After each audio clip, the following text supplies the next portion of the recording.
Hello, this is Matt. How are you doing? I'm doing well, Mike. How are you? Not bad, not bad. So we have quite, I don't know if you have video up and running. You don't see everybody, but we have quite an assembly of people there. 9 people around here. And Okay. we may have more. So I've already introduced you. If you want to, we have 11 already. Okay. If you want to add something, I told that we were in the same college, and then you went to University of Illinois, UCSD, and then transferred to industry. So if you wanted to say something in introduction, I'm giving the right of speech to you. You can go ahead. First of all, thank you for this talk. It's my honor, and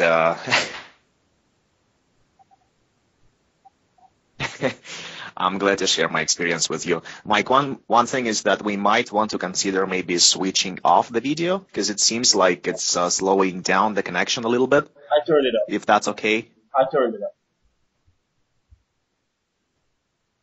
Okay. Can you hear me now? Yeah, absolutely, absolutely. Good. Perfect, much better.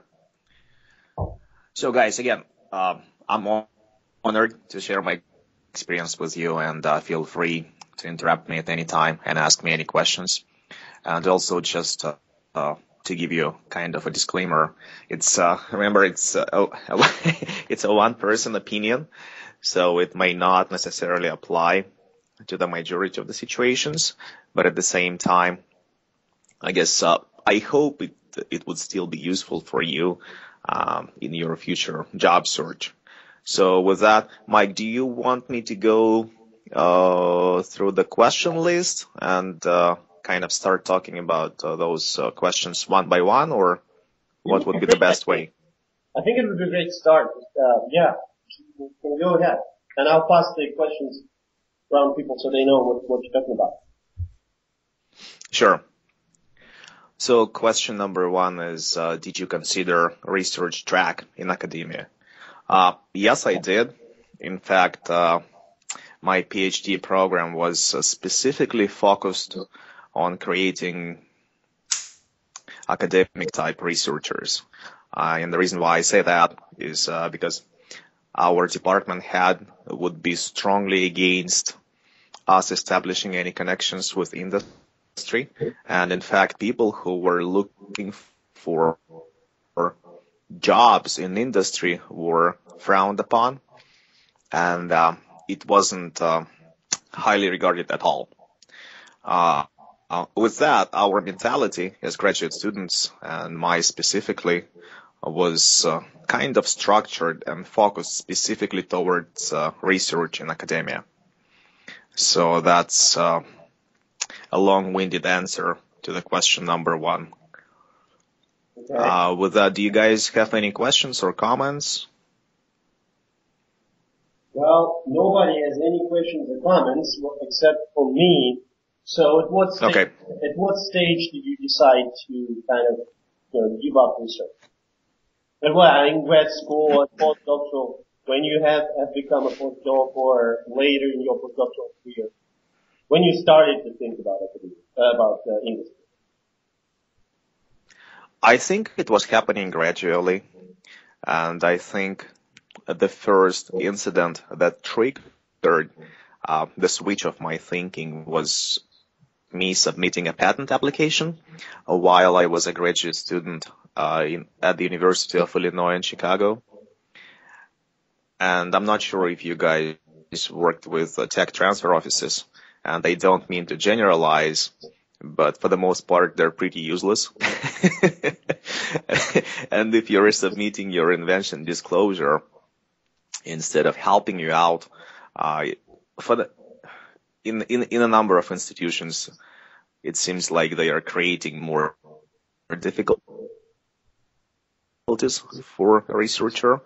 And with that, considering my specific example, when I submitted my invention disclosure, they tasked us with the full evaluation of the market space and competitive positioning of the product and creation of the commercialization and go-to-market plan And obviously, I was a graduate student. I didn't even know those terms. And the tech transfer office refused, in essence, to pay for the patent application until they would get a firm commitment from pharma or from another biotech regarding the out-licensing of that patent.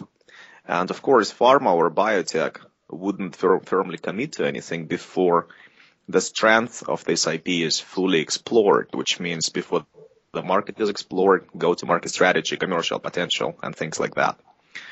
With that, I found myself being in a limbo where I was tasked with something that I absolutely had no idea of, and I didn't know how to move forward. With that, I kind of started thinking about the business school and about the need for expanding my education and maybe learning something more relevant to the business side of science.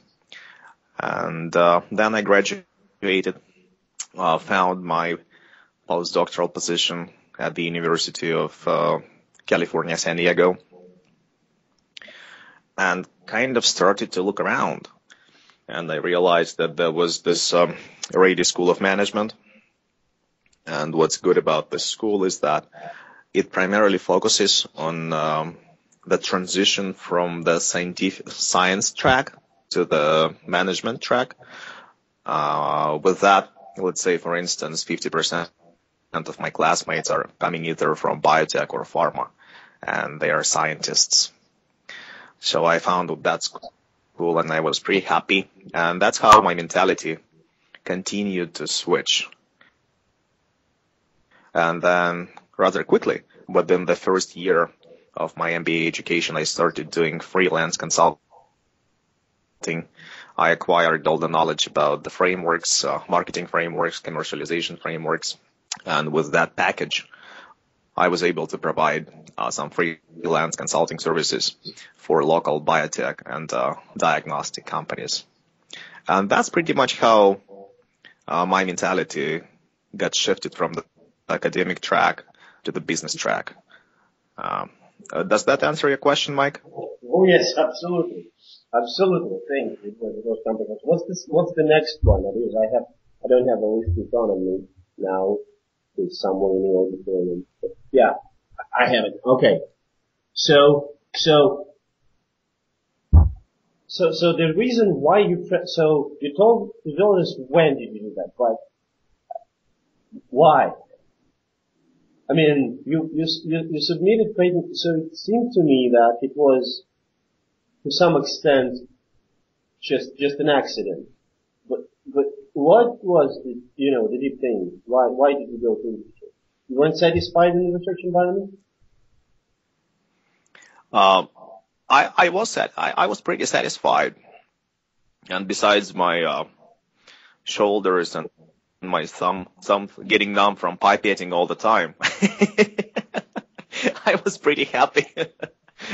No, jokes aside, it's just, I guess, and I'm not sure if you provided that information. As far as my scientific career in academia, I was pretty much publishing one paper per year in journals with like impact factor higher than 6. And I received a pre-doctoral fellowship, and then I received the post-doctoral fellowship from NIH. So I was solidly moving toward maybe potentially looking for the assistant professor position. But at the same time, I guess, and I don't know if it's just me or, again, combination of things, I started thinking about other venues. And the question that I was answering myself, is that it? Is this my career? Am I going to end up writing those grants forever and dealing with all sorts of bureaucracy and trying to pump up my research and as far as presenting it in the grant applications? And again, you don't have to. This part probably should not be recorded. But honestly, I was a little bit frustrated as far as the actual value of academic discoveries. And this is my opinion. Again, I take it with a grain of salt. It's an opinion of a single person. I feel that with the government funding that is going toward academia, there should be many more commercialization efforts coming out of academia. And I feel that the government is spending a lot of money, and at the same time, we don't get to commercialize a lot of products, and we don't see a lot of discoveries on the market. And that goes back to my point about grant writing, where I was getting frustrated. And you guys are scientists, you know how it works. Like, let's say you're evaluating certain pathway, and then you try to link this pathway to all sorts of diseases and saying that you will cure, cancer, and you name it. But in reality, it's just a pathway that you're evaluating. And then as far as the commercial potential of this academic research, it's murky. It's not clear cut. So with that, I was kind of leaning toward maybe exploring possibilities within the track of bringing discoveries from lab to the market. And that's how, again, the shift in my mentality was happening. Mike, I'm not sure if that answers your question, though. It actually answered. Uh-huh. I wanted to ask, the question that probably is maybe a most important one for people here. So you essentially went not to conventional research position in industry, but you went to sort of an administrative business side. So what are the qualities that you need to have? And joining so getting these two questions together. So what qualities do you have to have? And what should you play up in your CV to get the spot? To get the interest of potential employer. Mm-hmm. Again, guys, this is going to be an opinion of a single person, but I believe the most important thing that you need to consider moving from academia to industry, and at this point in time, I'm speaking from the point of view of an industry guy. I feel that they don't really teach us in academia how to work in teams. For the most part, it's more like you are a scientist and you have to defend your opinion no matter what, and you're solely responsible for your project, which does not necessarily support collaboration.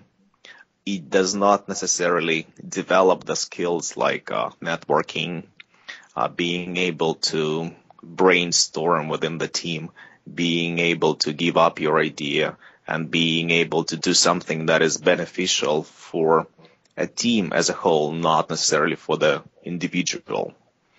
So I believe that's the major kind of concern. And unfortunately, any person coming from academia to industry will be dealing with that dilemma.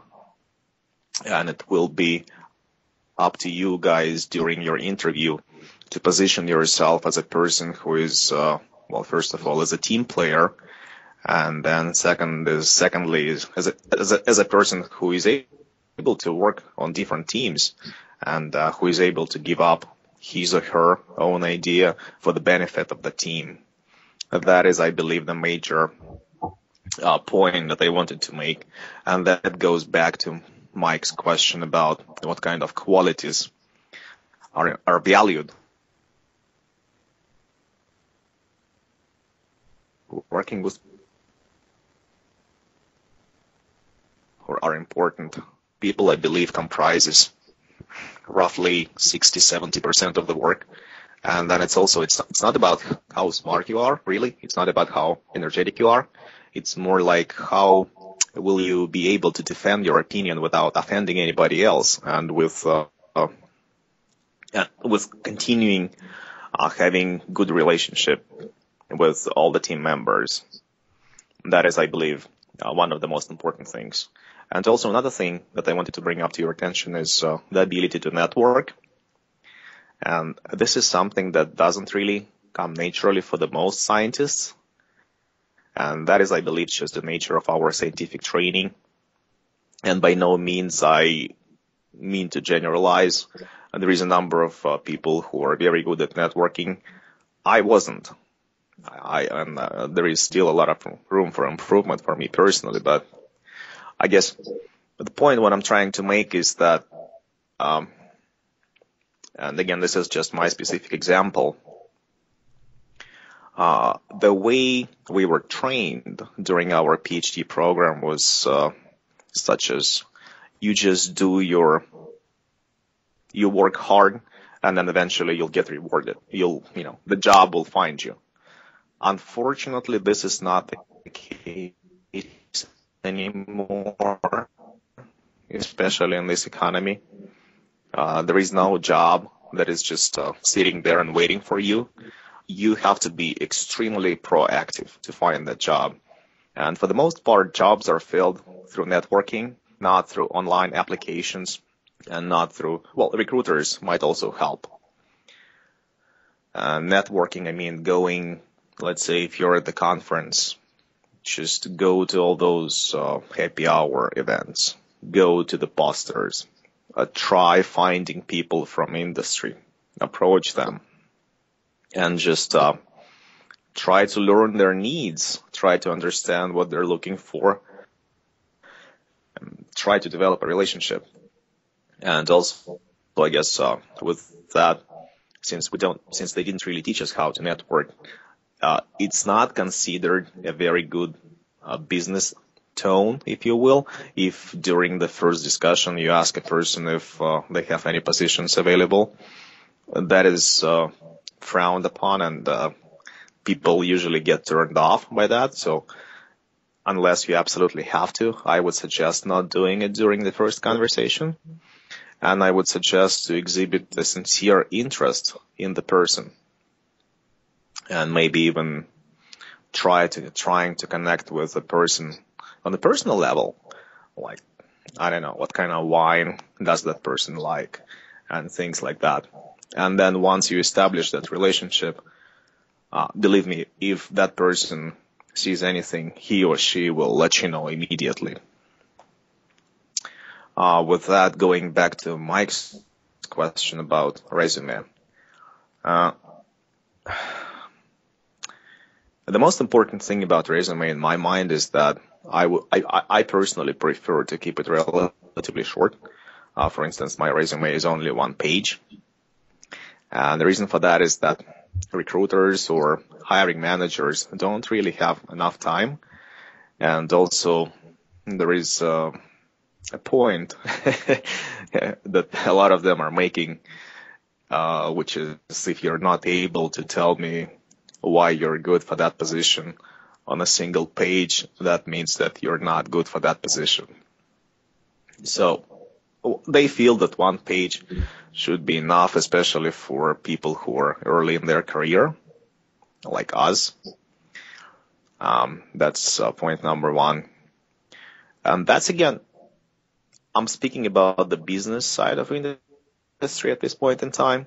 For the research side of industry, you might want to attach the publication list. I don't know if it makes sense to put it in the same file, maybe as a separate attachment, or just say published published 10 papers and submitted a certain number of patent applications. That could be one option. And as far as positioning yourself on the resume, there is really not much you can actually do, since the information for the most part is factual. And if you say I'm a very good team member, I mean, yeah, we all are, but does it really differentiate you? I'm not so sure about that. I would just maybe suggest having a headline or a tagline, like a person looking for such and such job, or a person who is highly skilled in such and such. And then I would maybe suggest listing certain qualifications or specialities or expertise within certain areas. And obviously, you have to learn the description of the position beforehand, and then you just tweak it based on the description of certain position. And be proactive. Most likely, you will be receiving a lot of rejections, and I received a lot of rejections. And sometimes, sometimes I keep my eyes open, and if something comes up, I submit my resume if there is a better opportunity. But people do receive a lot of rejections these days. Companies are not hiring; they're laying off a lot of people, and competition is becoming stronger and stronger, and it's becoming more and more competitive. And in essence, especially for people with limited experience, I found myself in a situation where I am competing against people who have 10 more years of experience than I do, and we're competing for the same job essentially, which I personally think is not fair, but this is life. So that goes back to the question about resume and maybe certain things of how you can highlight your qualifications. But I guess the bottom line is always read the description of the position and always try to tweak the resume based on the description. That would be the take-home message. Mike, was there anything else that you wanted me to talk about? Well, actually, as a kind of a follow-up, that there are two questions. First is the question that I have regarding the networking. So yeah. we all understand that sending a resume to the online application website is very not personal, and probably it will be lost among thousands of other resumes. But when you go on a conference and you talk to the people who are at the poster or giving the presentation, you essentially talk to mostly the research people, and you can make all the personal contact you can, and you maintain these contacts, and you can send them emails saying I'm looking for the job. But what are the chances that they will bring your resume to the attention of the person who decides to hire? I mean, you understand, you're not talking about HR manager, or you're not talking about a position to the big boss. Usually. I understand that. And I see your concern, but my answer to that question would be chances are slim, but they're better than none. And if you don't network, you have zero chances. Are they better than online? I mean, are they better than just applying regularly? I don't think it's mutually exclusive. I would suggest doing everything. And from my personal experience, I can say that there is no such a thing as useless contact, especially in a different company, simply because you never know. That person may be a scientist today, and he may be a hiring manager next day. And if anything, I would say that it's much more beneficial for you to talk to people who actually work for the company in a research function or in a business function, rather than talking to the HR managers.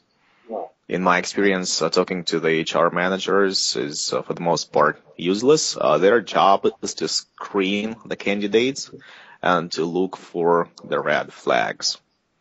Once they do their job, they are not necessarily involved in the hiring decision. So that is something that you also might want to keep in mind. And then also another approach, which I haven't explored myself, but that we discussed with my classmate just yesterday. I had a classmate of mine visiting San Diego for a conference, and he works now for Sanofi Aventis. What they did when he was a postdoc and when when he was a postdoc, since I wasn't involved. They actually proactively reached out to the industry leaders. Let's say, for instance, if you guys have any company in your area, you could just proactively reach out to the top guys in that company and say, look, we're very interested to learn more about your company and about your view of the business, or even more importantly, about your career path. And people, for the most part, like talking about themselves, so chances are they would be willing to talk to you. And then you bring them in for a talk, and that's how you network. That could be another way. Okay, and one more question. You also said, people early in their career. But I'm not pointing to anybody. But are the chances getting worse when you have more and more postdoctoral experience? All the baggage that you have, does it make your competitiveness on the market low? Yeah, it's a perfect question. It's a perfect question. I was struggling with that myself, whereas I was overqualified. It's just when I was also trying to apply for the research jobs in industry when I was a postdoc, and I found myself in a position where it looked like I was overqualified for the entry-level positions, but I was certainly underqualified for a higher-level positions. And this is probably where a lot of postdocs find themselves.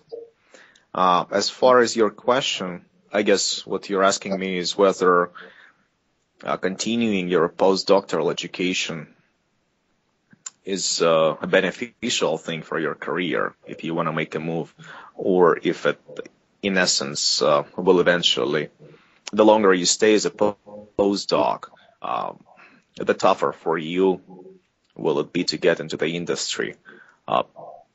I don't know the answer to this question, but I guess I'm looking at this from the standpoint of practicality. I mean, if you have another job, go for it. But if you don't have another job, I mean, you gotta have a paycheck, and postdoc is better than none, especially in this economy. So, I mean, it's just you gotta feed the family and things like that. And people understand that the market is tough these days, and a lot of people consider themselves lucky just to have a job. So I wouldn't necessarily dismiss a postdoctoral position. It's a job. It's a research track, and it's pretty much up to you what you make out of it. I'm not sure if that answers your question. Well, if you don't mind, I will kind of rephrase it and approach from that standpoint. Let's say you have a person who just graduated, or about to graduate. And if this lad is looking for the industry position, does he or she need to go to the postdoctoral training, or it's not essentially necessary? I would say in my industry, it's not necessary. And usually a person acquires the comprehensive set of skills during their training as a graduate student. And also, again, let's say if you're hiring if there is a technician position or research associate, in that case, you don't even need a person to have a PhD. And the reason for that is that person would be more expensive. You probably just need a master. Then if it's a scientist position, entry level, then it's just really your set of skills. And again, if you feel that during your graduate studies you weren't able to acquire a set of skills that makes you competitive on the market, what you might want to do, you might want to consider finding a postdoctoral position in a lab of a PI who is highly involved with industry, or in a lab of a PI who, let's say, who will be able to add something to the set of your skills, and that would make you more competitive on the market. So that, I believe, those are things that could potentially benefit you.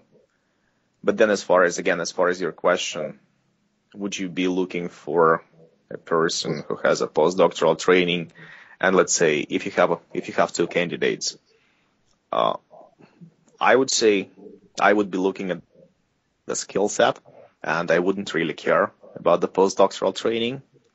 But at the same time, if during your postdoctoral training you, let's say, published good papers, or if you were able to secure independent funding, that also tells something about you, which means that you might be successful in your future job.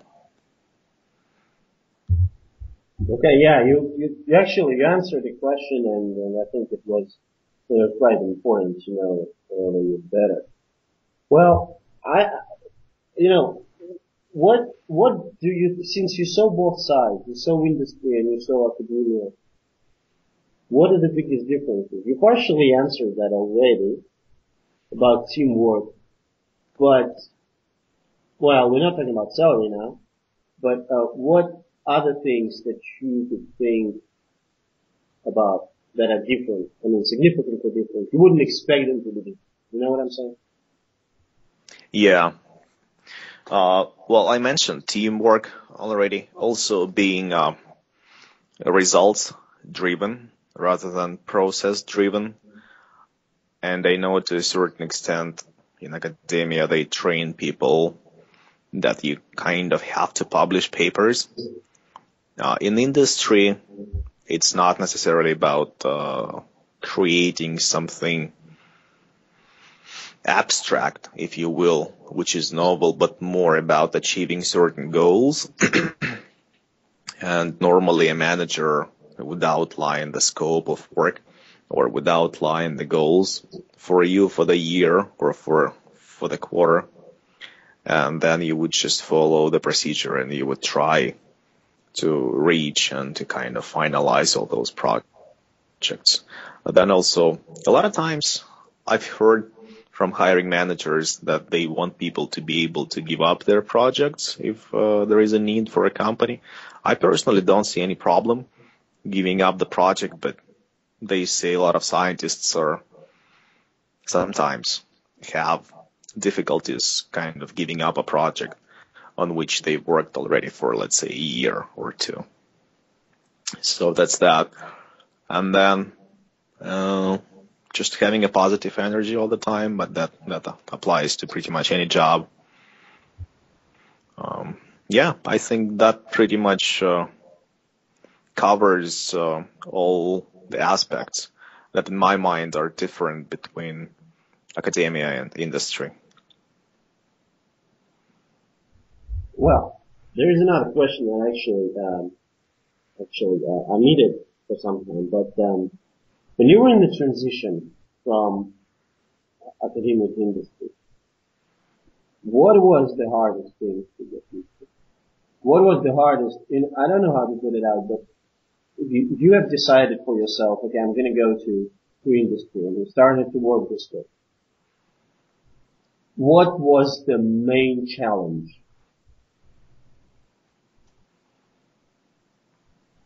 The main challenge as far as making the transition, or yes, mentality shift, or yeah, everything, personally, professionally, on any level, because you don't, you're not staying personally in academia, but professionally going to industry. You can meet your whole self through the other daily. So, I mean, what I understand that it was hard. In what aspect?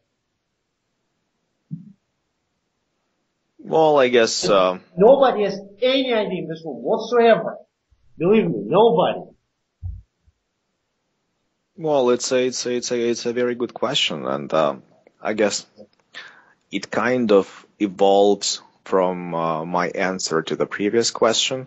And also, another point that I wanted to make is that a lot of times people would rather prefer to work with people that they like working with rather than with smart people or people who are skilled or people who can do certain things.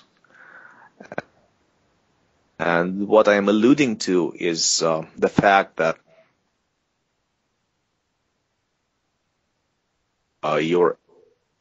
it really helps if people like you, if a likable person, if people like talking to you, if you can, develop relationships with people, it really, really helps.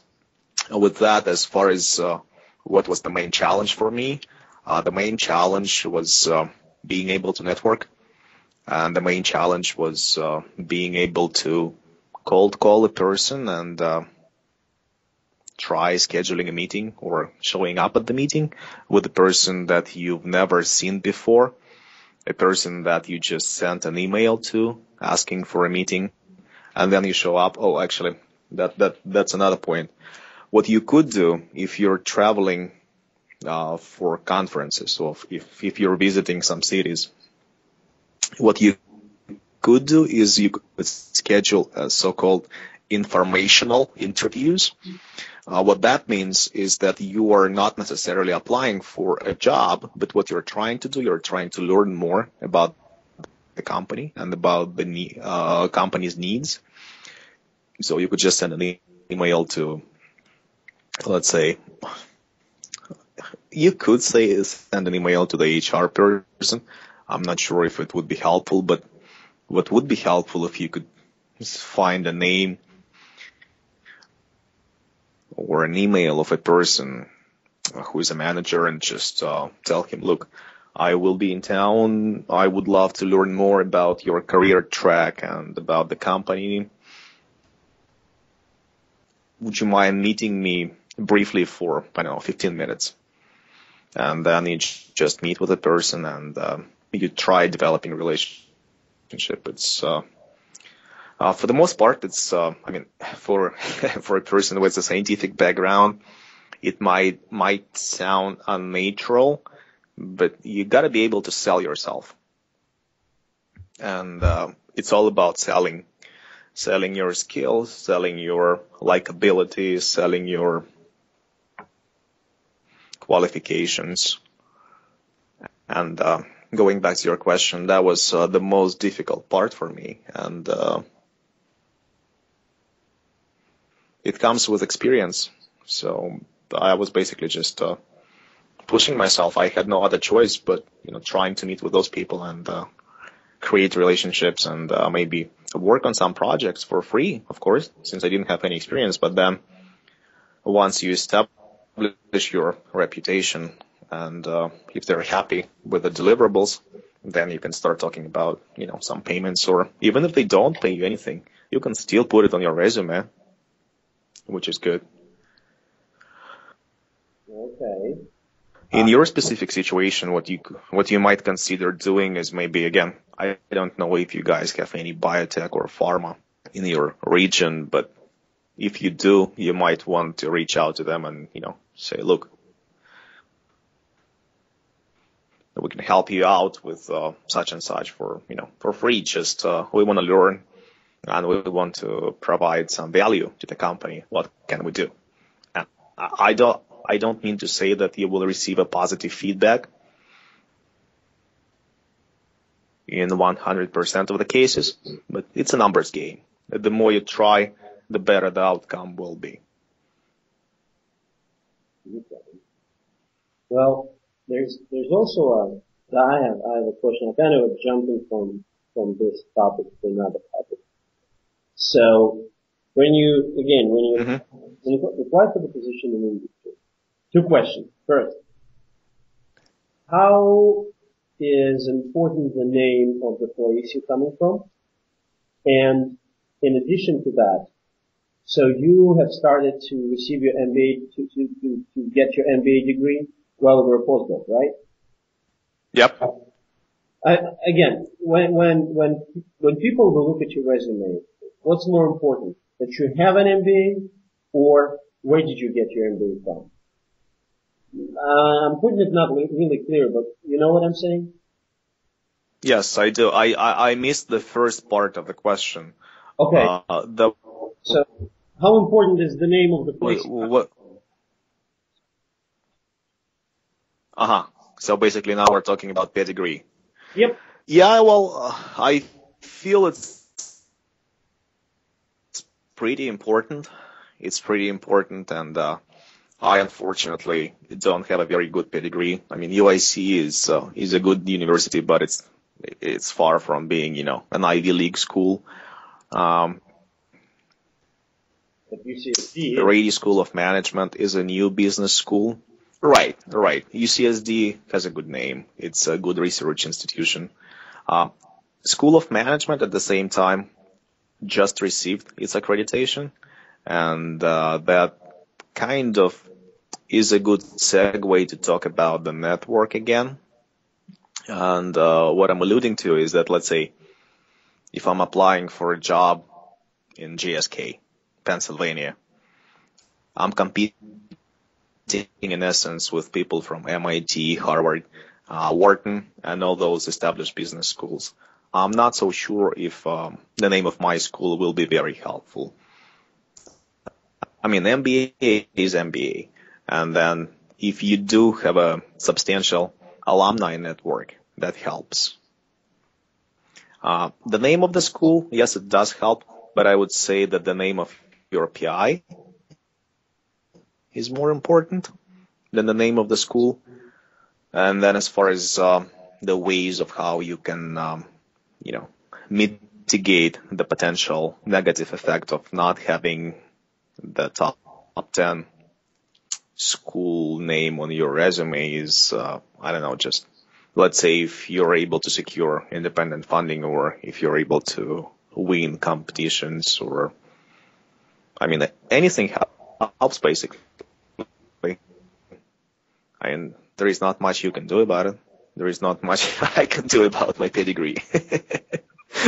I honestly was thinking during my MBA education, when I was realizing the importance of the name of the school, I was like, well, do I maybe just want to drop out and, apply to Harvard or MIT business school?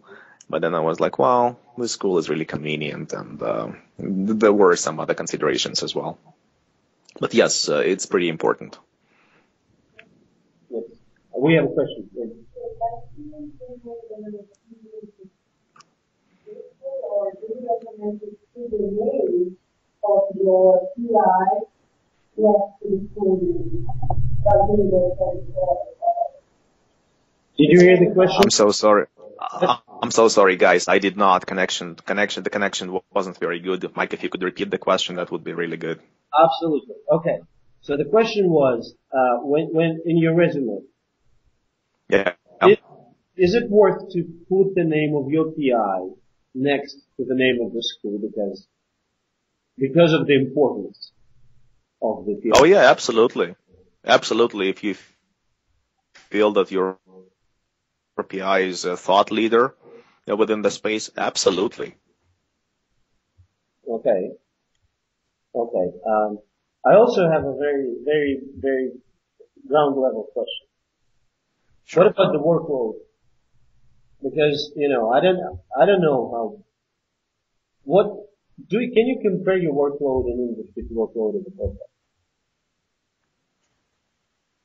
Well, it's a perfect question. In industry, it's not necessarily about the hours that you spend. It's mostly about the result. That's right. But in postdoc, it's the same, right? If you're in postdoc, it's a stigma that you have to be spending in a lab, 10 hours per day. In fact, my PI approached me when I was a postdoc at UCSD, and he was like, well, Matt, I see you leaving before 7, and I see you not coming during the weekend. Are you not happy with your project? And I was like, no, dude, I'm just happy with my life. Yeah, I remember that. You told me. I mean, I have a life besides the lab, and it's just this academic mentality where it's kind of expected that you spend all your time in a lab and you just, keep pipetting. And that was also one of the frustrating points for me. And again, luckily, at that point in time, I just received my NIH funding, so I was able to be a little bit more blunt with him. Of course, if I was paid strictly from his grant, I would have been more cautious. Man, I'm sorry. As far as phrasing my response. Huh? I'm sorry, we have a question. Sure.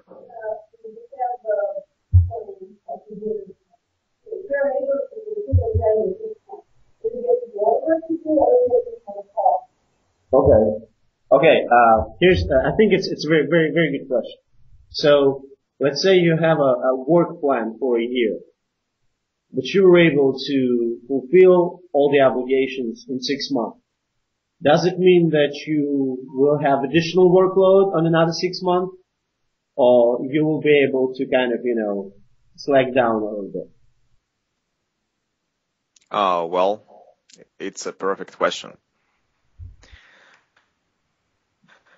One thing that I wanted to start with, that let's say in California, the law is that we have the employment that we will. Can you repeat what that means is that your employer can we have the employment at will, which means that your employer can fire you at any day without any explanations. And you can leave your work also pretty much any day without even giving the advance notice. The reason why I bring this up is, let's say if you finish all the work in 6 months and then you're pretty much not doing anything, that brings the question to your manager as far as why would I be paying that person a salary while, the work is done. So I would say in the industry, I would highly recommend positioning yourself as a really indispensable person. I know there is no such a thing as indispensable person, but the more value you bring for the company, the more stable your job is. And the more chances for a promotion you get. So I'm not sure if that answers your question. We have another question.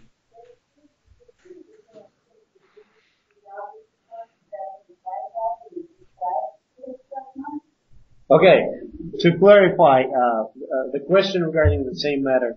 So if you think that you're able to finish the job in 6 months instead of a year, is it better to slack off a little bit? Well,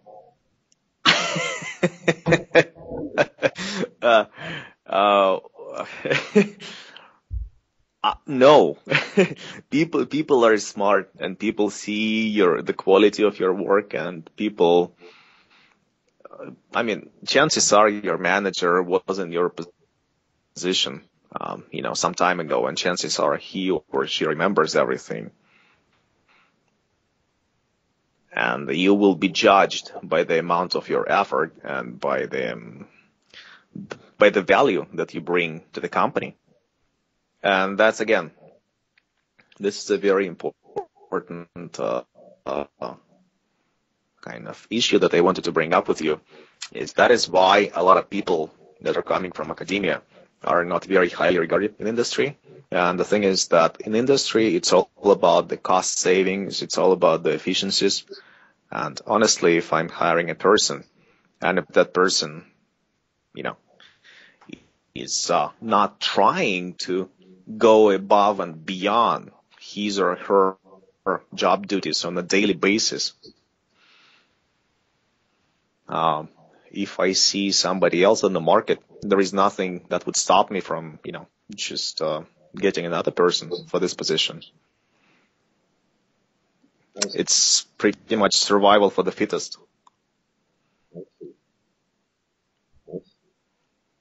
Well, that's it did answer the question. Thank you, Matt. Well, I think speaking of time, we're kind of heading towards the end. So I would conclude the meeting with the last question in the list. What are the general advices you may give for people who want to get to industry? As far as general advice, you gave plenty of them, but just can you give us a little bit of a summary on what we talked about? Right, you're right. I would be happy to do so. So I would say number one is networking, then reaching out proactively to the industry leaders. If you are in town where you know that there is a headquarters of some big pharma or any company that you might be interested in, don't be shy to send an email beforehand, and don't be shy to try to schedule the informational interview. So basically, utilize any and every opportunity to meet and talk to people from industry.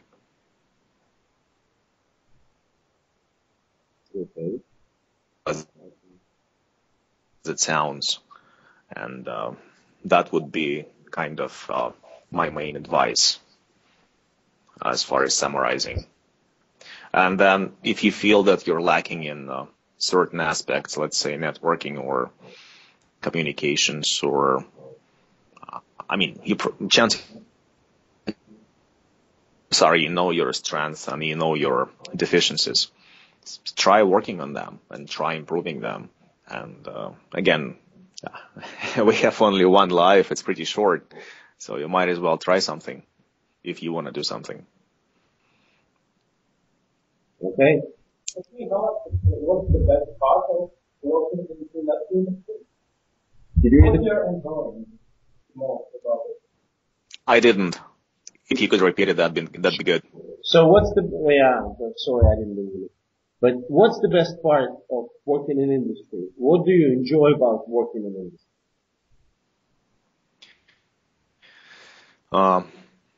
Except for salary. There are poor postdocs. Yeah. So, no offense. We don't know them. What do you enjoy in it? I don't know. Yeah, as far as, I guess, I personally, I like seeing that, let's say, the fruits of my thoughts or the fruits of my strategic planning are successful out there on the market. And I'm happy to see that some products that we as a company developed are successful on the market. And my job in my company is to work on the strategic commercialization planning. I'm responsible for the market analysis. I'm responsible for the evaluation of competing technologies. So if I'm able to find something that would serve the needs of our clients better and that would bring revenues to the company, therefore enabling the company to be successful, number one, and to maybe even create more jobs, which is beneficial for the economy, that makes me feel pretty happy about myself and pretty good about myself. Another question.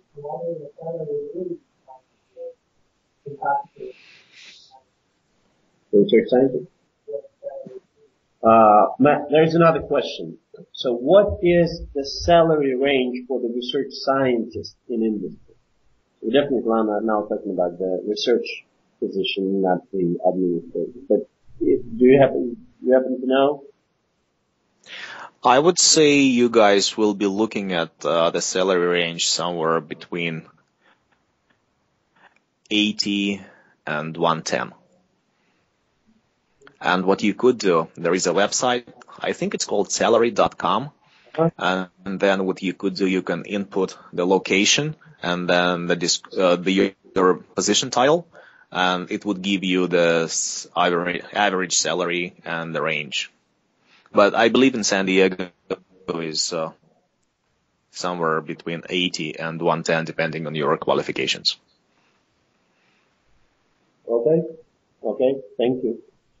Well, I think, first of all, I want to thank you very much for your time. I thank you very much for sharing your experience with us. And, that was a great talk of you. Very much, everybody here appreciates your time and, your efforts to bring us some useful advices. And thank you so much, Matt. You were a great help. Thank you very much. No worries, Mike. It's my pleasure, and I was happy to share my experiences with you guys. Guys, feel free to ping me on LinkedIn or reach out to me if you have any further questions or comments. I would be happy to help you out as much as I can. Thank you. Have a great All right. Thank you. Well, happy upcoming holidays, guys, and good luck. Merry Christmas. Thanks. Bye-bye.